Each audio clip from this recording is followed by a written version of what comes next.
Hi, welcome to another episode of Conversations in Tinnitus. My name is Patrick Lynch. I'm the CEO of the American Tinnitus Association, the nation's longest serving charity exclusively dedicated to treating and eventually curing tinnitus. Today, we are very, very honored, and I'm thrilled to have this conversation, but we're honored to have with us Max Taylor.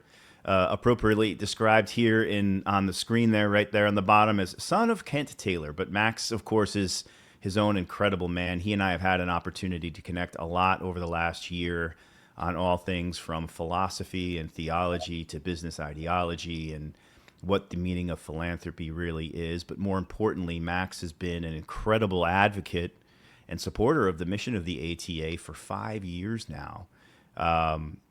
Max is a venture capitalist, fair to say, a business starter, a founder, but most importantly, a philanthropist and friend to both me and the ATA. So, Max, welcome. It's great to have you back again. I'm glad we're doing this. Yeah, thanks a lot, Patrick. And thank you to not only you, but everybody who's on the ATA who helps every single day, the people who are out there suffering, and then also all the listeners out there. I really appreciate you guys supporting this cause. I know there's probably a lot of people who are suffering from this, and then all the people who know people who are suffering from this, which I'm in the latter category. But you guys tuning in and hearing about all the news that's happening in the world of tinnitus, it really means a lot to everybody. And Thanks, Max. I mean, and the timing of this couldn't be more perfect.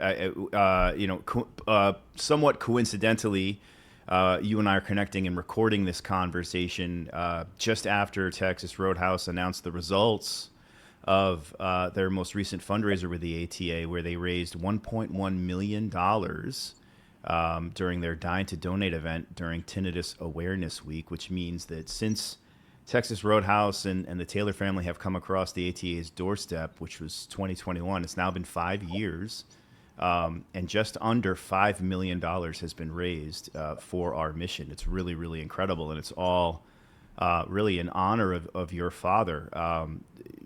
What are your thoughts on something like that, Max? I mean, I know it's beyond just you personally and your family, and it's the organization itself. But how does that feel to hear something like that? That just shy of $5 million in 5 years.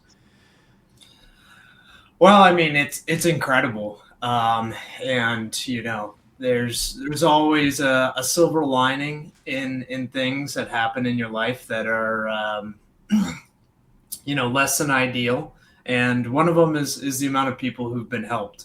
My family, we've been a part of it, but really the big shout out needs to go to the people at Texas Roadhouse, people at Bubba's 33, Jaggers, all the brands that have really taken this up to be a great cause. And it's more than just through my dad and the founder of those companies, but to continue that legacy and to continue to remember him through supporting those in need, because really that's what he would have wanted. You can only have so many statues or plaques or whatever. The really impactful thing going forward is helping people, and that's what my dad always was about. So to see people being helped in his name off of something that he went through himself personally, it's really incredible to see. So I want to tip my hat to Jerry, Gina, Travis, all the folks over there at Roadhouse, the board, who are continuing to carry on this cause. But more than just leadership, all the roadies out there who were working that day, and then all the managers for participating and sharing some of the treasure with all those folks out there who are going through tinnitus. So I mean, it's really a team effort, and the Roadhouse team has continued not only with this cause, but with so many other causes to really be industry leaders in philanthropy, on top of being industry leaders in feeding America. Yeah, and I mean, as you and I have talked about, true philanthropy, the root of the word itself is love of humankind, right? And I found in my own experience the truest philanthropists are the ones whose actions tend to speak louder than their words or even their donations. And I would argue both your family and Roadie Nation are some of the purest examples of that goodness being paid forward, even from something very tragic like the loss of your father. So it's pretty providential that here we are on the 5 year anniversary. We've raised just shy of $5 million together to pay forward, so that what you and your family have experienced, others may not experience, with the help of organizations like the ATA. I recall, thanks to my colleague Joy Onozuka, that shortly after your father's passing, we ran a story in our magazine. I don't have the actual magazine in front of me, but I'm going to hold up an example. But we have still today what gets published, our tri-annual or our tri-yearly Tinnitus Today magazine, and you had an article in that magazine 5 years ago called "Life Beyond Loss," and at that time, obviously, you were pretty much in the thick of processing the grief of what it means to live without your father. And now here we are 5 years later. Have you found some of that footing that at the time you were looking for? What does that look like for you today? Yeah. Well, just like any loss, it never goes away. It just gets better every day. Mm, Um, Definitely, it's kind of when it comes up to like what Roadhouse does, with you guys on the day that we give back to the ATA, and then that coincides with about a month later, which is coming up soon, is kind of the 5 year anniversary of losing my dad. So kind of that February March timeframe, there's always a lot of things that come up. Same thing in September. We do this thing called Founders Day at Texas Roadhouse, where we celebrate, the founding of the company on his birthday, and that's always a day that brings up certain emotions and yeah. whatnot. So we kind of get hit twice a year. Um, but just to like look back at like everything that's happened in the past 5 years, all the personal growth that I've had, the professional growth, the company growth, our family growth. It's he was really this magnanimous figure within our family, and so for us to find our own way, we weren't even close to doing that when we had that last article. I would say that during that time, I mean, I was very into philosophy. I still am, but I, was really in the thick of it there, and that really helped me, to be able to make sense of what was going on and find peace with that. Mm, I would say these days, there's many days where I go without thinking about it or thinking about um, the loss, and it comes more in waves these days. Versus then it was kind of like a crashing storm. um, but yeah, no, it's in the past 5 years, um, to see all of the positive things that have also come out of it. Now I know you're probably laughing inside because that's very much Max, right? Is finding the positive out of things, and you no, know man, not the opposite. I would never laugh. As a matter of fact, I think that outlook is needed from all of us in life. And I have my own. We all have our own personal struggles, and I've shared with you and with our stakeholders my own personal journey as a 3 time cancer survivor. Right, like it would be very easy for me to say, "Woe is me," and why do bad things happen to good people, and this isn't fair, and why do I keep getting the short end of the stick here? But I've found in my own personal journey the same to you, and you and I've talked on some of the philosophical stuff like Aurelius and Stoicism, but I've always found trying to find that silver lining, trying to make a positive out of a negative, always ends in a better result. And I think you and your family are a testament to that. I mean, I never had the pleasure of meeting your father, but I've heard so much about him. I almost feel like I have in many ways, and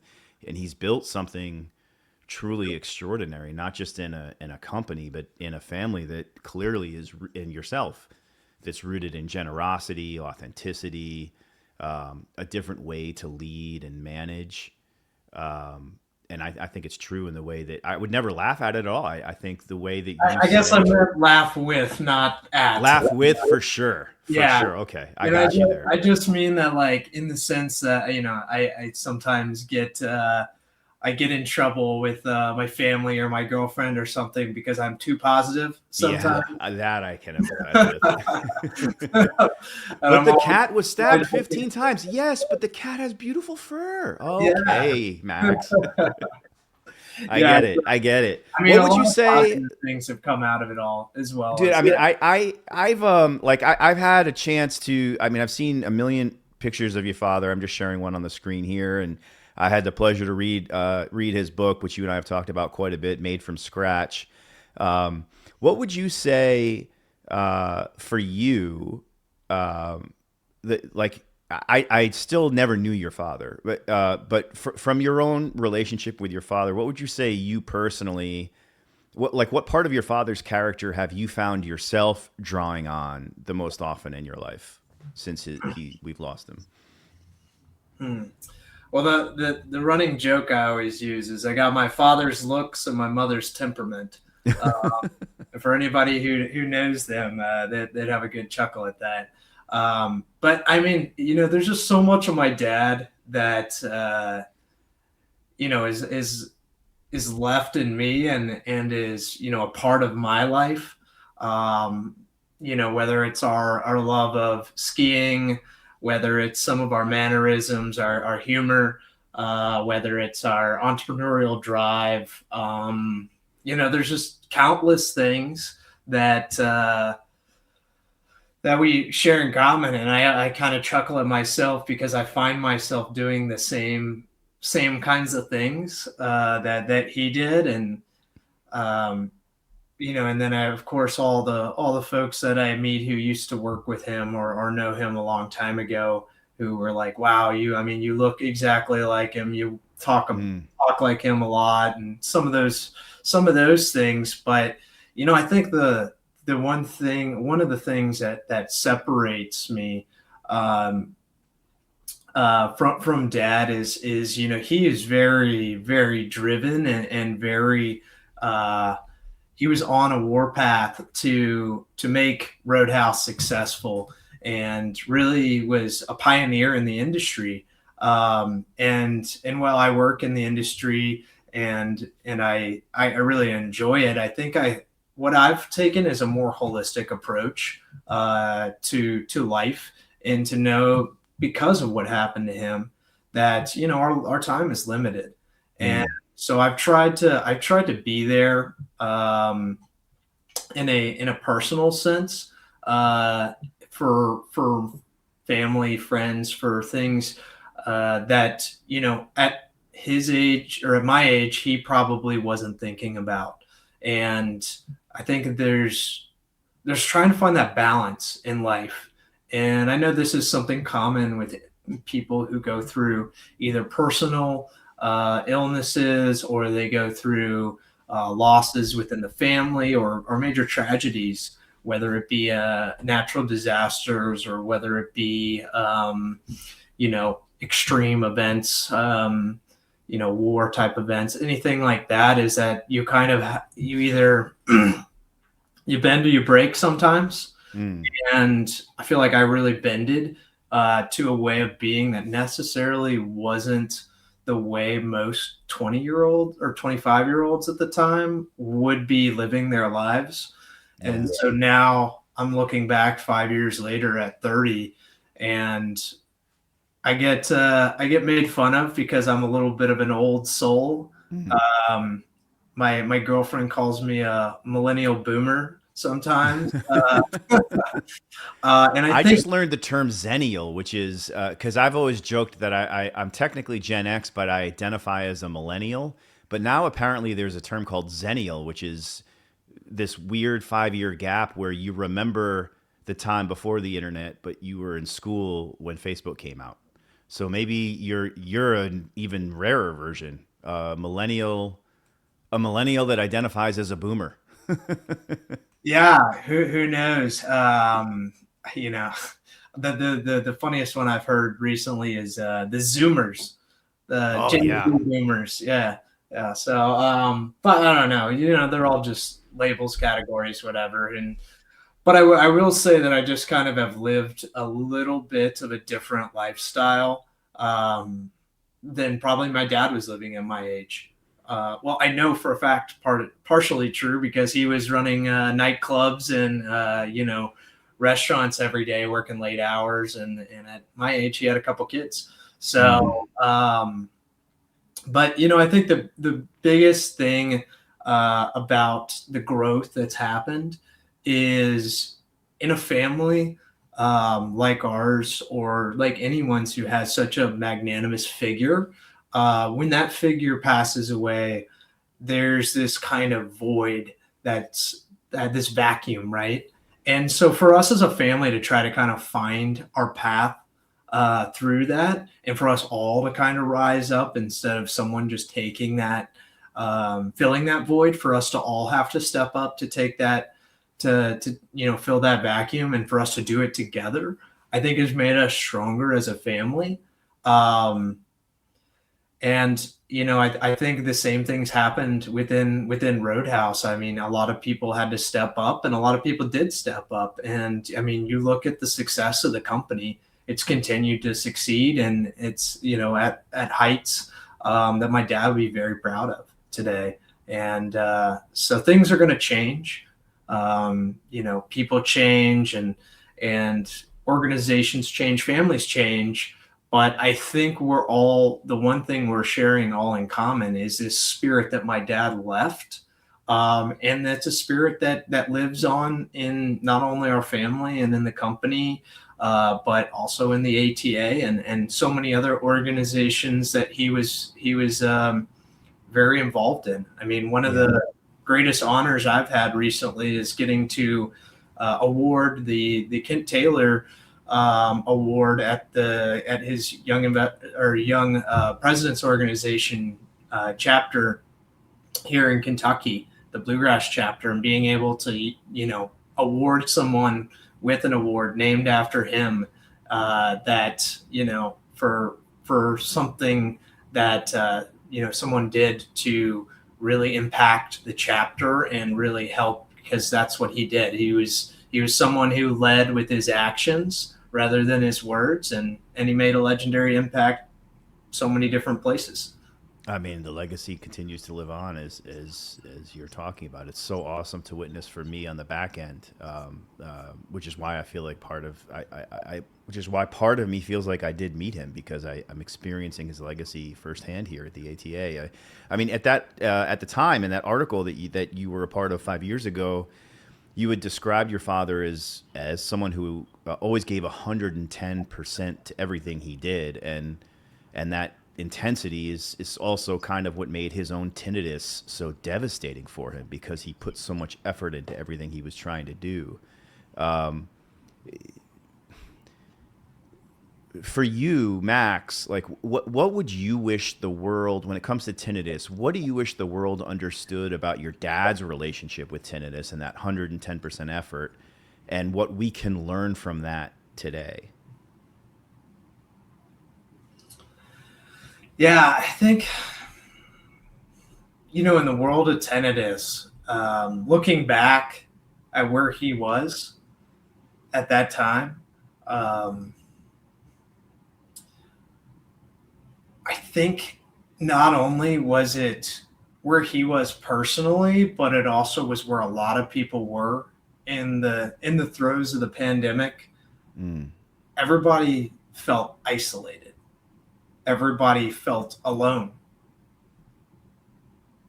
And for him, not only did he feel that like everybody else did from having to lock down, do all these things, but also the fact that he was suffering with something that he didn't have a support network um, to really go through that with him. Mm. And I think some of it is where he was as a position of power is he was trying to make sure that the company was strong and and came through COVID the strongest point it could. And he was never one to really want to show any sort of weakness or anything like that. Um, Even though everybody knew him well, and of course all the family, that he was a real baby when it came to pain. I mean, you and I were just talking about that earlier. Yeah, we were. I am also a baby with pain. I just had small little skin cancers removed from my forehead, which are these beautiful Band-Aids here you can see on screen. And you would think I had major surgery to remove an appendix, and it was really just these tiny little dots on my scalp. So I can empathize with that for sure. Well, the good news of that is people know that you're going through something if you're complaining about it all the time. That's true. So at least you get some. But I guess it was hard, as it is with everybody suffering from tinnitus, that it's something that is really solitary, and it's hard to express and hard to compare. And I think that was something that really was hard for him to deal with. And it wasn't until, kind of later in his struggle that I feel like he started to find that there were resources and people out there. And I just wish that he'd found that earlier. And I wish that people were talking about this stuff earlier.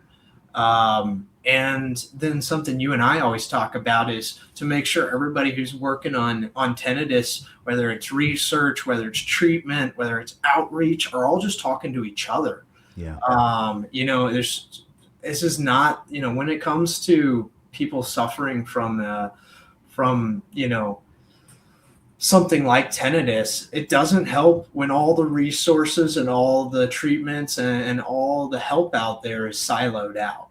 So, I think if there's one positive thing that came out of my dad passing away and him suffering from this, is hopefully that not only did it shine a light on it, and you and I on Theron talked about it in another podcast, but it is something that is prevalent in the music industry, in the restaurant nightclub industry, obviously the military and whatnot. And it's like, how can we get people to talk about it without fear that it's going to harm their careers, how it's going to be perceived by their peers?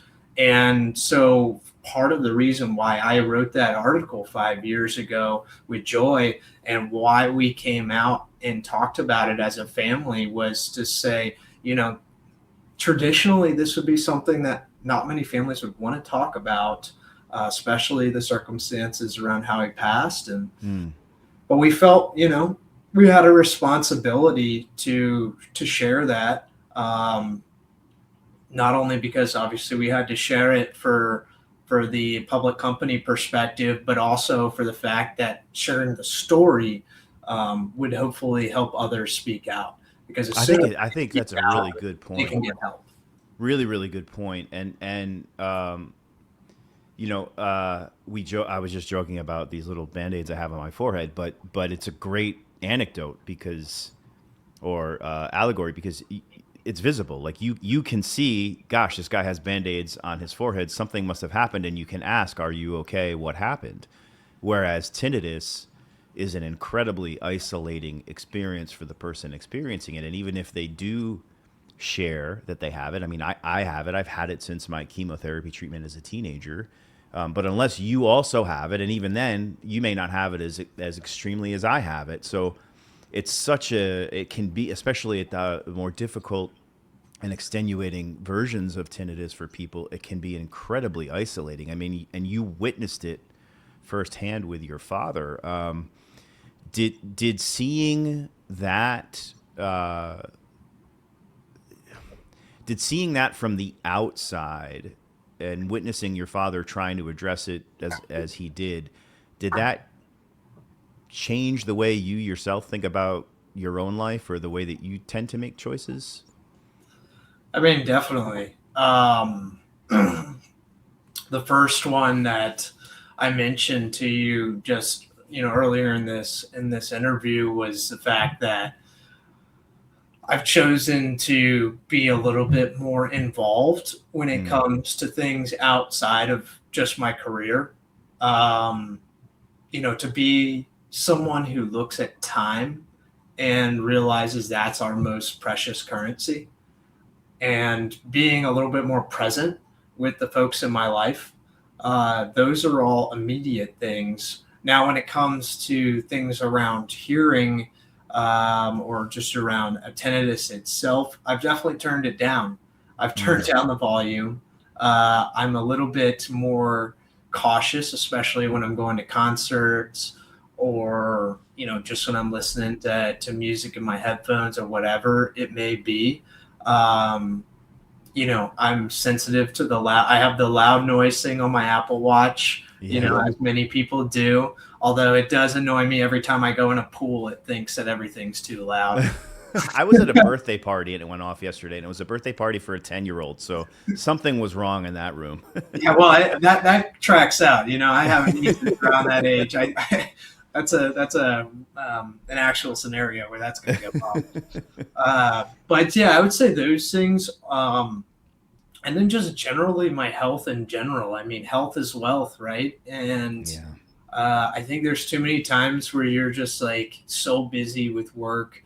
I'm in the middle of doing a lot of work launching this with the private equity company, and then launching my own business, and hiring people and bringing on new clients and everything like that. And I'm really like kind of hitting the gas as I start my 30s, and in that kind of buckle down era. But I've just at the same time have been able to say, Max, take a second, appreciate things that are happening, say yes to family, to good friends, to be able to be that present person. And I think it comes to our philosophy, right, that you and I share, is trying to be the monk in the marketplace. Mm. And so trying to find that time to reflect, that time for health.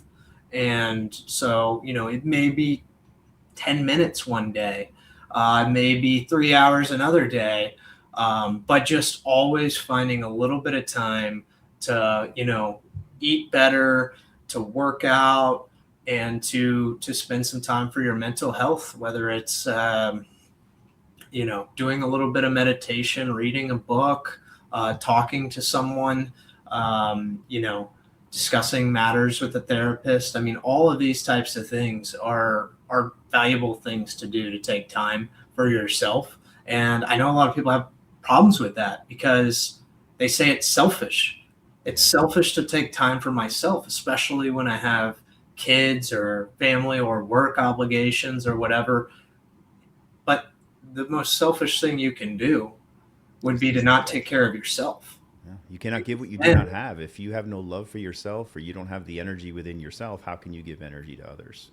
yeah, it's that saying, it's that radiator drain theory Mm. all coming back in. And it's like, if you don't take care of yourself, you're going to eventually become a drain on others. Whereas if you take good care of yourself, you can radiate positivity. You can spend more time giving back, more time taking your enterprise to the next level, serving your country, whatever it is you do out there. So, It's a really, really, really valid point, and it's funny too because it's one of those things that are easier said than done sometimes too. Like we can know that, oh, I have to take care of myself, but in daily practice, it's sometimes easier to forget about yourself and constantly worry about all of the other things around you. And so even if you know you're supposed to be re-energizing and meditating and trying to calm your life down, it's sometimes even knowing it isn't enough. You have to actually practice it, and that actually kind of applies to tinnitus too. Um, tinnitus is a widely misunderstood condition. I mean, even in the medical community. Um, what do you think from your vantage point, someone who watched it up close with a loved one? What do you think is the most dangerous misconception about what tinnitus can do to a person? I would say that the most dangerous thing. Like the Say, misconception, yeah, especially the misconception, like, you know, um, I mean, you lived with it so up close with someone who had such a severe case of it. 5 years out, do you think there's like a prevailing misconception about people with tinnitus that could be corrected or that should be addressed?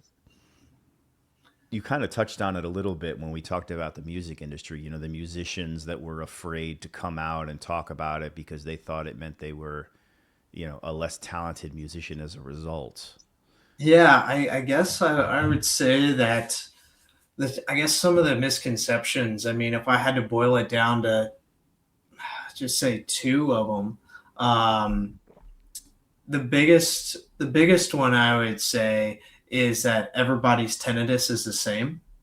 Mm, So I think, you can have many different people who are suffering, and their levels of suffering or how they suffer can be widely different.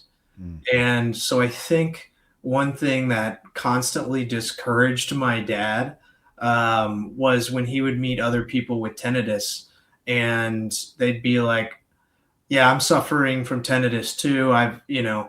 Um, I've been suffering for this many years, this, that, and the other. But it's not that bad. You can live with it, and it's just this, that, and the other. And I could tell that was frustrating for him mm, because someone with very mild tinnitus might be talking to someone with very severe tinnitus and say they know what it's like to go through the same thing they're going through. Now, it is to a certain extent, but it's kind of also those. I'm sure you've probably been in a situation, and I went through it a lot when I lost my dad, where it's like different forms of grief, right? So you lose your partner, your father, a loved one in a tragic way or whatnot, and someone wants to tell you about how they lost their dog and they know what loss is like, or they lost a friend of a friend or something like that. And it's all coming from a good place where people are trying to build this community and trying to build this like relationship with you, trying to be like, hey, I also am part of the lost train or the suffering train. Instead of just acknowledging that you're going through something and not the first thing at first saying, trying to compare, right? mm. And I don't know if you really understand. I don't know. Do you No, kind I think what you're trying to say, I mean, I think what I'm hearing is, I was raised Catholic, and the priests and nuns used to always tell us when we were little, comparison is the tool of the devil, meaning never belittle whatever cross you're bearing because you think it's less important or less valid than another's. Because ultimately, a lot of this is relative and subjective. And so, for some person, maybe getting an F on a math test is the worst thing they've ever experienced. They've been blessed with a healthy life and haven't wanted for much. But psychologically, that F is traumatizing for them. They shouldn't belittle that by comparing it to something that is deemed quote unquote worse than theirs, because then they're not paying attention to the thing that they're struggling with. As a matter of fact, back in that article that you did with us in 2022, when we were talking about philosophy, and you and I have talked about this too, but back then you were talking about sort of synthesizing Buddhist and Stoic philosophy into like a personal framework for yourself. Here we are 5 years later. Has that framework evolved since when you were talking about it back then? I wouldn't say that it's. I mean, yeah, of course. Like everything's constantly evolving. Our Mm, lives are constantly evolving. I would say less the framework has evolved and more just the everyday practice has. It's just like any type of skill or sport. You learn how to shoot a free throw properly, but you get better at shooting free throws with practice over time, right? So, has my form of my free throw changed? Not much. Um, a little bit, but not much. But has my consistency gotten better? I would say yes. Because mm, now it's not something that I even have to sit or think about a lot. It's more of something where I just do. I just I live it, I breathe it, and it's not really necessarily as something on my checklist. It's just part of my rhythm. And I really think it's just important that you do, you know, gratitude exercises to be grateful for what you're doing. Also to have that mindfulness and that self reflection. And just I think the biggest thing is every day, or not the biggest thing, but one of the biggest things is just every day realizing that there's only two main things you can control, right? And those two things are your actions and Mm. your perceptions. And so, when we were talking about, the last item we were just discussing, the act of empathy, the act of compassion, and trying to understand and be there for someone who's suffering. Mm. But then also working on that perception and perceiving that this person is going through something that you cannot really understand yourself, and that perception that your pain is not more than somebody else's or less, that's all coming up to perception, right? And I think kind of going off of that is also perceiving that shame. So that's another one. The second one I was going to get to is a lot of people think that there's going to be shame Mm. associated, or they start having these perceptions that sharing their pain and sharing what they're going through is going to negatively impact their life. And I think that's a perception. And it relies on a lot of other people's actions to follow through on that perception for that to be the truth, right? What I find a lot of people do is once they share their pain, it's actually the actions of others are different, if not opposite, of what they thought. And while some may be what they thought and it may be negatively impacting them, I'd say net positive is the result of when you share what you're going through and be honest with people. I Mm. mean, being honest with people occasionally will get you burned, but I guarantee you that the more honest you are with people, the better your life's going to be. Let me ask you, that kind of relates to what we've been saying, like taking care of yourself, being aware of yourself, not discounting what you're going through comparison or some other form. For you personally, what are some of your self care practices?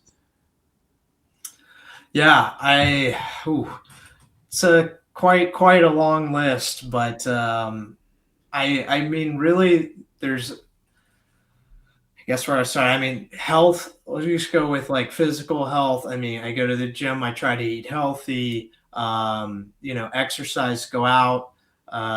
Get some sunlight first thing in the morning. I work in a sunroom right here because I Mm-hmm. think it's really important to get out and see the day. And been going on more walks, more cardio, and that's just from a physical standpoint. I do a lot of backpacking.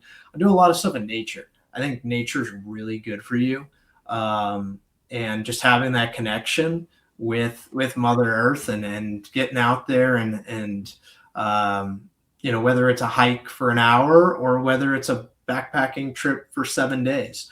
I mean, any little bit is going to help you. And then, lots of, I read, I meditate, not as much as I should. I will say that, busy life, but try to make at least some time for that. I do yoga and then a lot of just outdoor activities. I play a lot of tennis, ski, all of that. But then on top of that, you also have relational help, right? And so I have a list, and it's a lot of the people who've been really helpful or really kind to me throughout the years. And Mm. what I do is I go through that list once every couple months, and I just go down and I check it off, and I just send somebody either a hello or a Merry Christmas or anything like that. And I just try to do a touch point with this list of people at least once a year.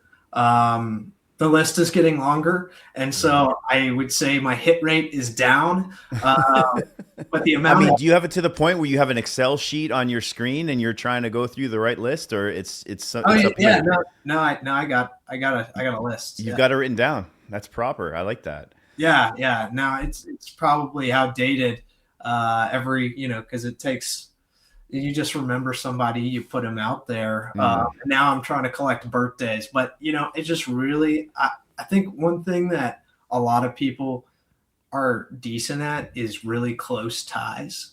mm, I think a thing that people are um, really struggle with or just don't keep up with is loose ties.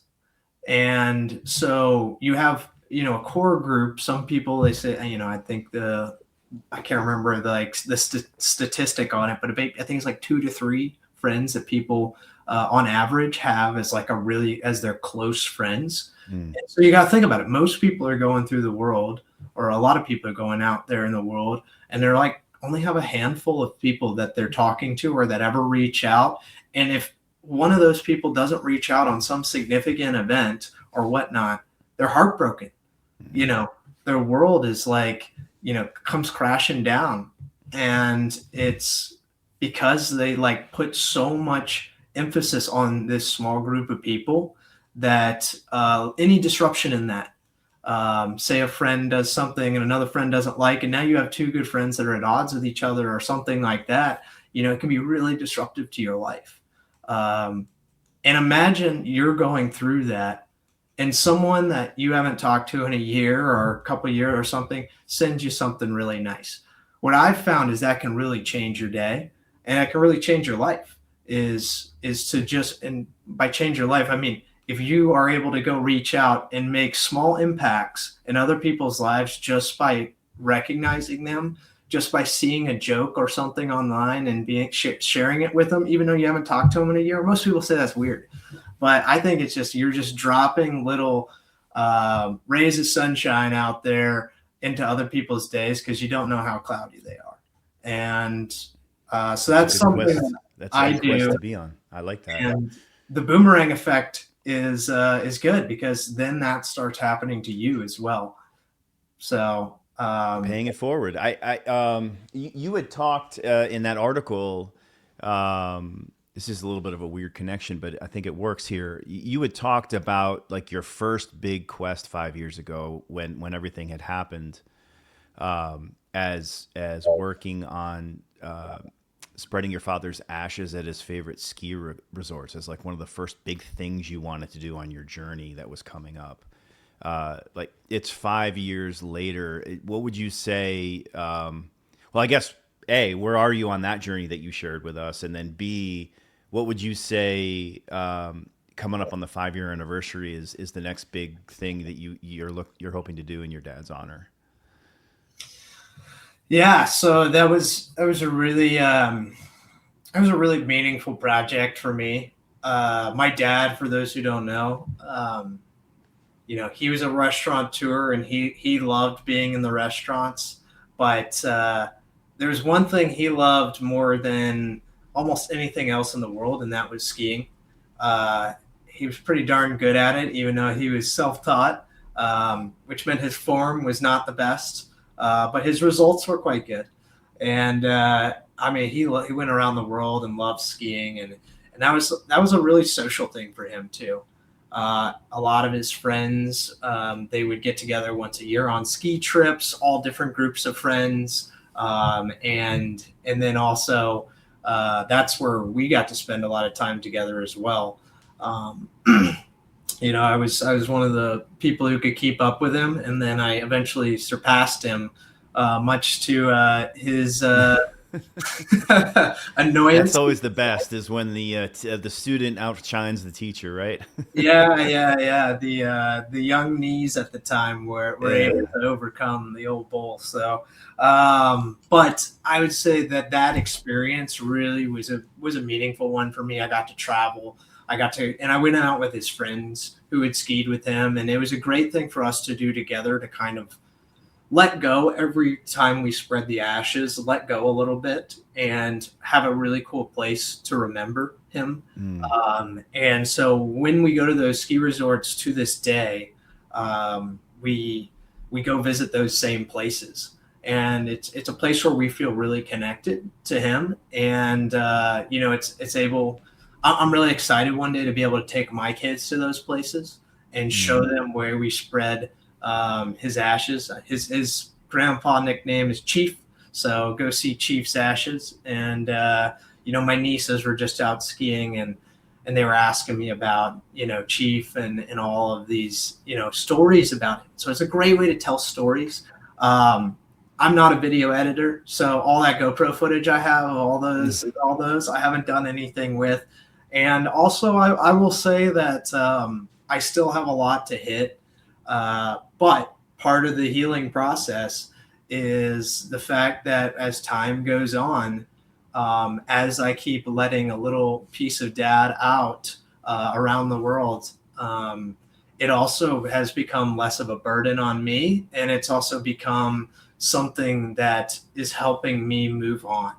Yeah. So much so that I went to on a ski trip. My friend, his father had passed away as well, and we decided we were going to go to Japan because that was a place that both of our fathers had told us, outside of Utah, Japan's where you need to go. That's the other place on earth with the best snow.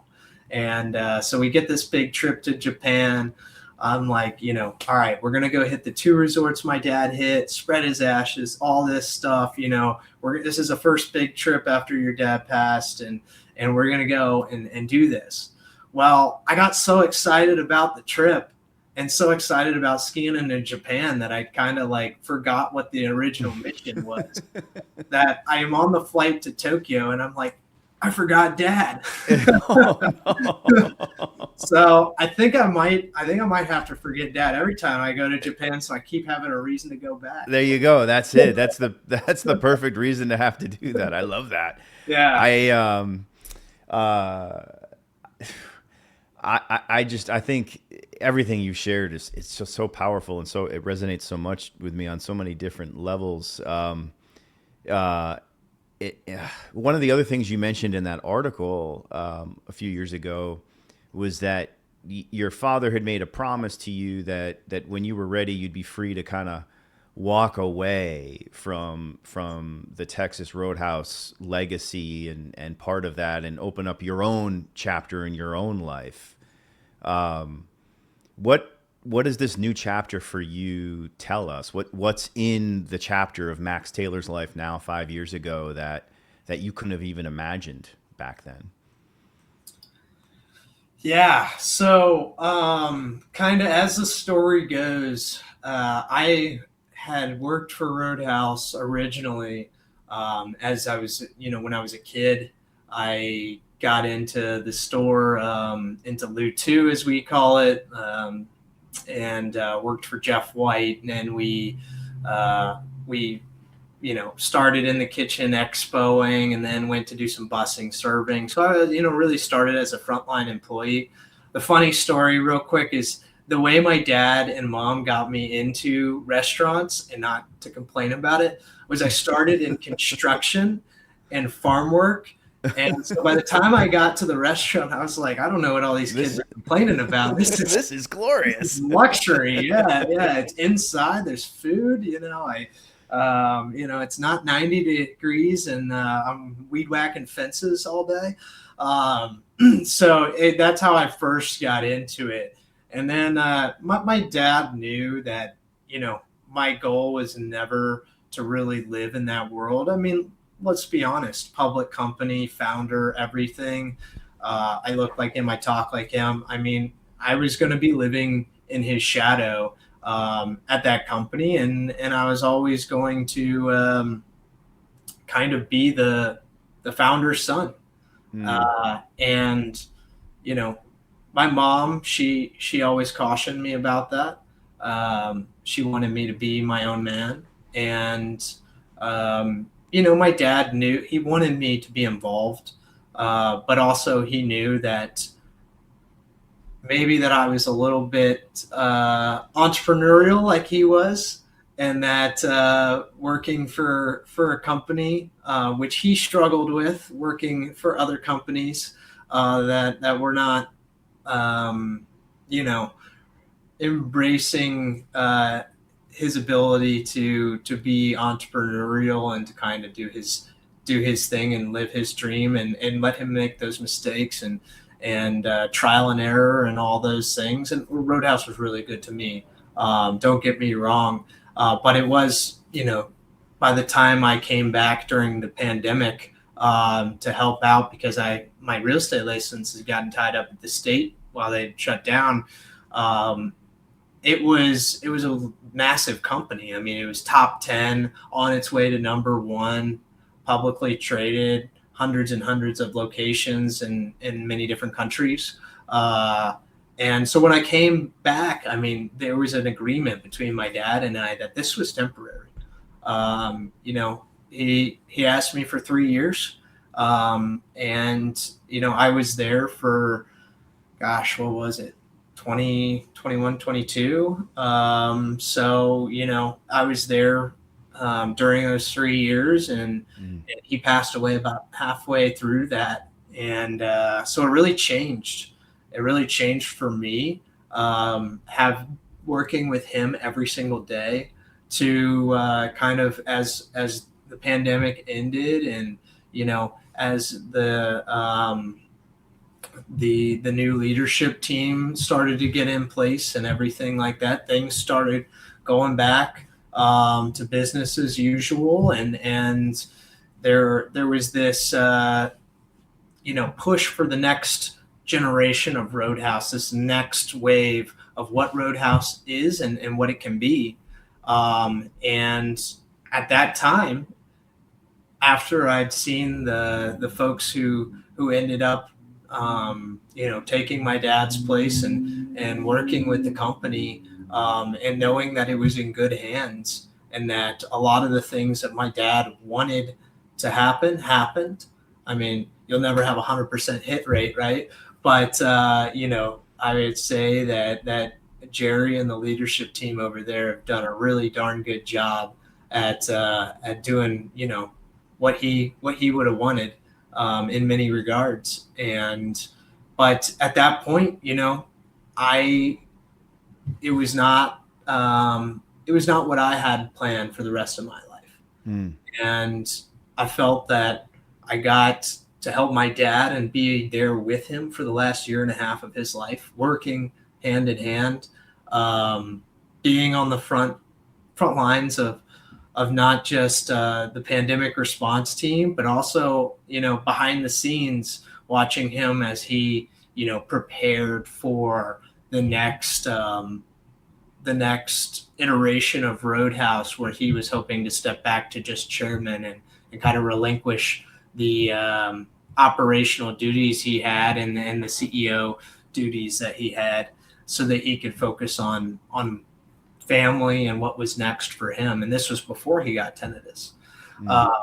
But to be able to see that through, and to be able to go on my own way, knowing that everything was in good hands, was a really nice thing. And then what's next for me? I mean, I tried to get away from the industry. It's impossible. Once you have hospitality in your blood, it's hard to not be in the hospitality industry. But one thing I really liked is working with up and coming entrepreneurs. And where I found that success was working with technology entrepreneurs who are really trying to make waves within the hospitality industry.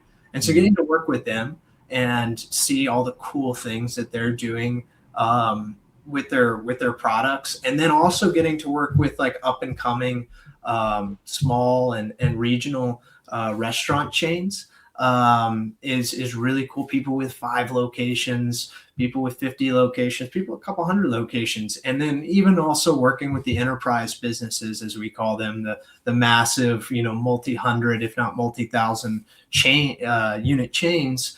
It's really getting to work with everybody as part of the everybody within that life cycle is really cool, because you get to see how they think. And I always will come from this large, started small, but when I was working there, the large restaurant chain, and to get to work with the small ones, where I get to see the same type of passion and fire with these smaller unit operators. Like, trying to figure it out, trying to do what my family did. That's been really cool. And to be able to have a good impact on that, and to be able to help these folks and to help these technology companies really provide great products to the restaurant and the hotel industry, and to help them speak the operator language. Because I think that's something that is a skill set that I've been able to help bring. Is and here we go. We're on a podcast, so I might as well say it, right? Go. It's not necessarily the best product or service that wins the day. It's who can communicate and tell and have the best story. And that's something that no matter what industry you're in, is very true. I mean, tech industry, it's the one who can speak to their clients and simplify it for their clients, who are going to win over the person who makes it overcomplicated, even if it's like way better in some regards. It's not way better for the end user because they don't know how to use it. And then, same thing with a chef, right? A chef may have this over the top amazing dish, but if people think it's weird or don't like it or don't like the presentation or something like that, I mean, it's not going to sell. But the person who makes something super consistent, super easy, affordable, all that, it may not be the best, but it may be the most sought after. So Something that connects. I like that. Yeah. Well, I mean, your dad, he built something that literally outlasted him, a culture, a company, a legacy of generosity and a commitment to people. And here you are talking about wanting to build something similar and pay that very same idea forward for much smaller companies that are in their infancy. And you hit the nail on the head. A big part of that is storytelling. I mean, even in the nonprofit work I happen to find myself involved in, the charities that tend to succeed are the ones who are able to connect their mission, to overuse a phrase, their why, with the audience they're asking for support from. And so, the kitchen example you used where the chef has a dish that may not be that great. The best is like there's a show called The Bear on FX. I don't know if you've seen it, but Jeremy Allen White plays this like startup chef in Chicago. He's trying to get a Michelin star. And so he's trying to create all these dishes that will resonate with the food critics in the city.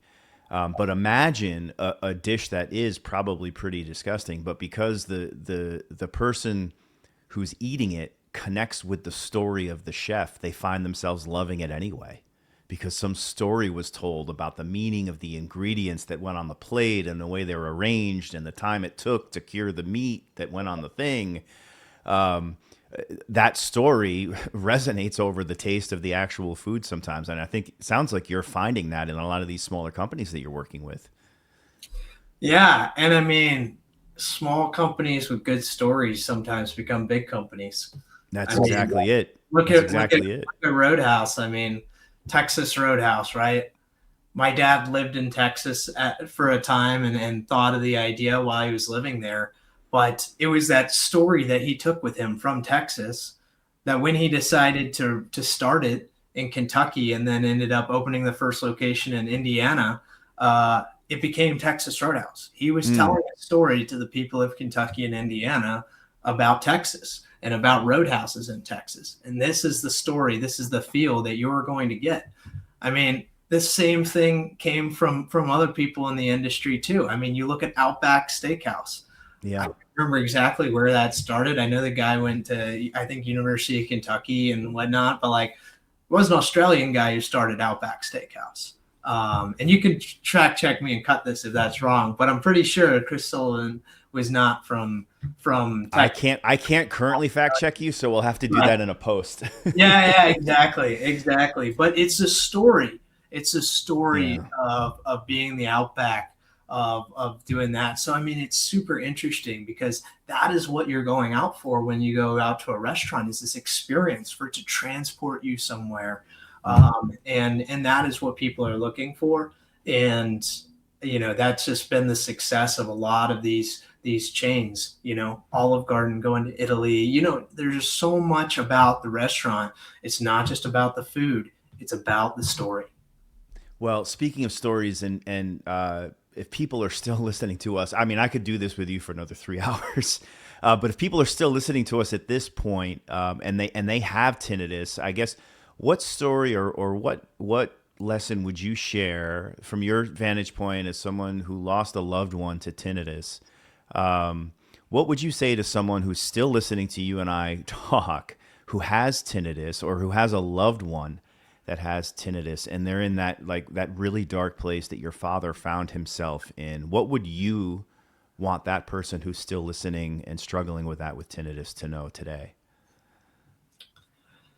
I think one of the things that I said when we did the article 5 years ago, which still rings true today, is one thing I said was, don't be your own quarterback.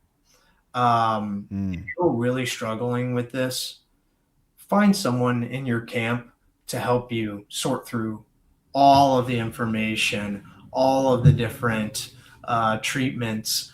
Um, it's really important to have someone who can help you through that. And not only just because they may be coming up with different points of view or different things which can challenge you to come up with the best answer or the best way for you, but also so you're not alone. And I think that's really the biggest thing is just actually having at least one person be that support group for you.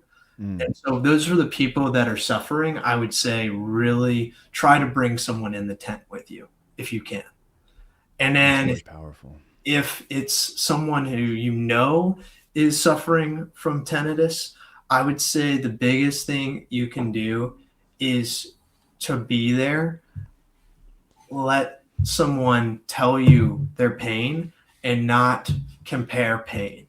Really try to be that person that someone can lean on, without giving them this feeling that you don't actually understand or that you're pretending to understand but you can't. Mm, Um, and I think that's just kind of something that's very almost generic. Same thing with grief. mm. I'll tell you, like, the going through the grief with losing my father, like, someone who just would come up and say, "Hey, I feel, really bad about what happened, and I'm here for you if you ever need anything." Or if someone just came up and said, "Man, that sucks," I'm like, "Yeah, it does suck." It's way better than trying to compare. And I remember when I lost this, that, and the other, or something like that.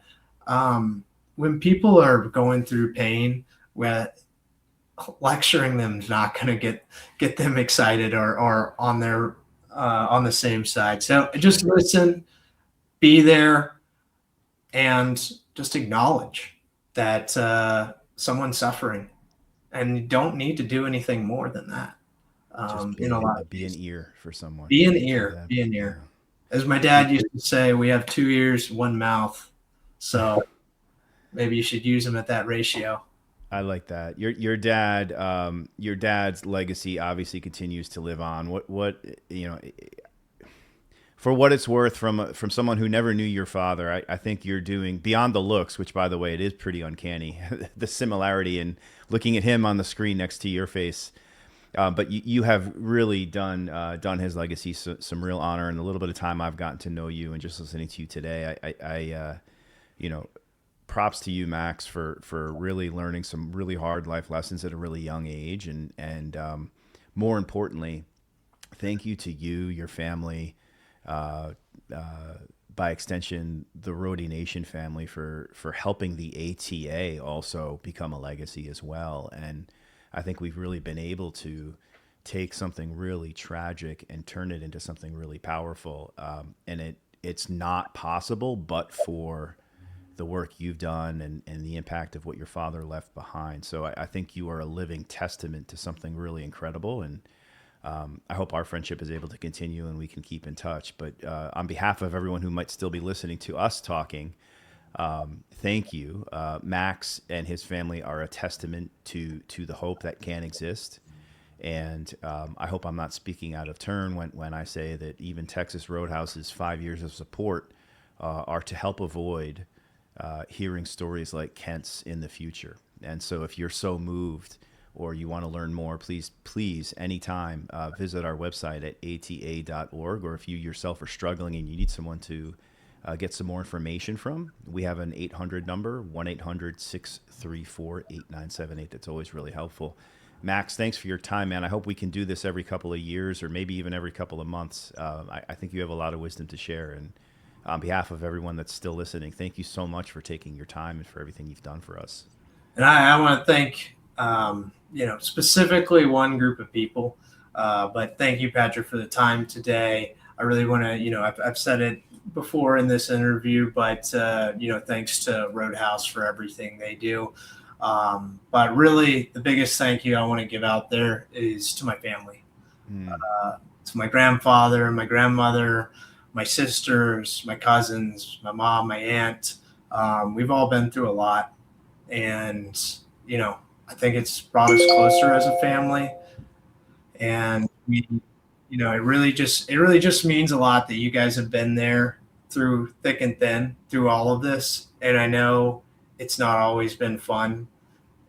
And I know there's been a lot of tough times and a lot of people in our business these past 5 years.